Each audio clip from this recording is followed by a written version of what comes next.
Welcome to your one-stop shop for picking the optimal FPL captain every game week. In this episode, it's form versus fixture. Let's get straight into it and take a look at the shortlist. First up in the red corner, for team form, it's Mo Salah against Manchester United away from home.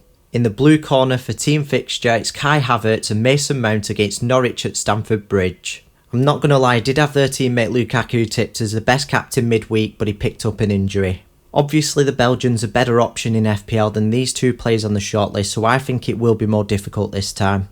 Anyway, let's kick things off with the stats from this and last season combined. Instantly we can see who the premium player is. Salah's got the highest non-penalty return points per 90 minutes by 1.3 and the highest expected numbers by 1.1 as well. He's overperforming his underlying stats by 0.3 points per game, and Havertz is doing the same but with just 0.1. As for Mount, he's underperforming his underlying stats, and even if his stats regress, his expected numbers aren't that good anyway. If you average these numbers out, he's only on 1.7. Havertz has an average of 2.05, which means he takes second place in this section, and of course the winner is Salah with 3.25. The Egyptian is also favourable for the set pieces. He's the only player on the shortlist that's been assigned to penalty duties. Jorginho's likely to be on pens for Chelsea. However, if he's not on the pitch, then I believe Mount is more likely to step up than his German colleague. Havertz doesn't take any free kicks or corners either. Salah occasionally takes the odd direct free kick for Liverpool, but it's predominantly Trent. Mount benefits from direct and indirect free kicks plus corners. Even though a penalty is worth more if one's awarded, the other set pieces are much more common, especially if you're playing for Chelsea against Norwich at home.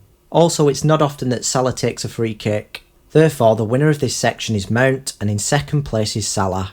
Havertz more than compensates for that on the probability. He's got the highest anytime goalscorer odds by 6%.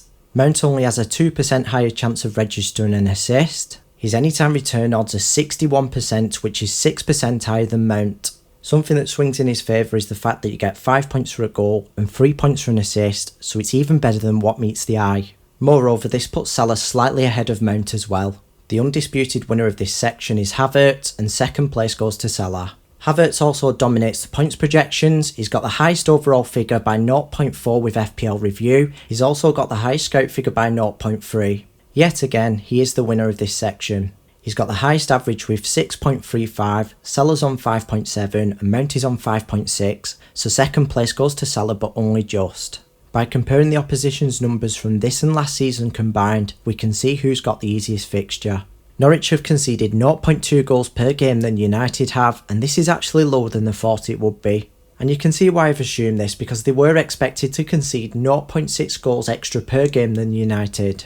And of course the expected numbers are much more accurate at projecting future goals conceded than the actual goals conceded themselves. This is shown through United stats where they're exactly level on 1.2. It's extremely likely that Norwich's stats will regress as well and bridge that 0.4 gap. Additionally, Norwich play away from home, so that has an even bigger negative impact on these stats, and United have the home advantage, which has a positive impact on their stats as well. This is displayed via the clean sheet odds, where Manchester United are twice as likely to keep a clean sheet than Norwich. The Chelsea duo Mount and Havertz are the winners of this section. Before we draw up a conclusion, let's carry out a quick risk assessment. All three players played in the Champions League during the midweek. Salah and Mount played 90 minutes whilst Havertz only played 67. Salah's got 5 days of resting time, whilst the other two players have only got 2.5 days to rest. I do prefer at least 3 days of resting time, but half a day is not that big of a difference, especially for Havertz where he didn't play too many minutes. The rest days combined with the minutes played gives Mount the lowest expected minutes with 75. Understandably, Salah is the highest with 88 and Havertz trails by just 7 minutes. It's very close between the top two contenders this game week. Okay, so I'm tipping this player as the best captain because it's worth playing the odds, and no offence to Norwich fans, targeting the easier fixture is beneficial as well. In the absence of Lukaku, he's got the licence to play further forward. It's none other than Kai Havertz. I've included the main reasons on the screen for you. This doesn't necessarily mean that Salah's not a viable option. I probably won't be taking a -4 hit to get Havertz in this game week, so I probably will captain Salah myself. I'd only advise captaining Havertz if you're making a midfielder transfer directly to him, or of course you already own him in your team. If you think he's worth a 4-point hit, don't let me put you off. Thanks for watching, let me know who your captain is in the comment section down below, and if you're new around here, make sure you hit that subscribe button. I'll see you here again for Game Week 10.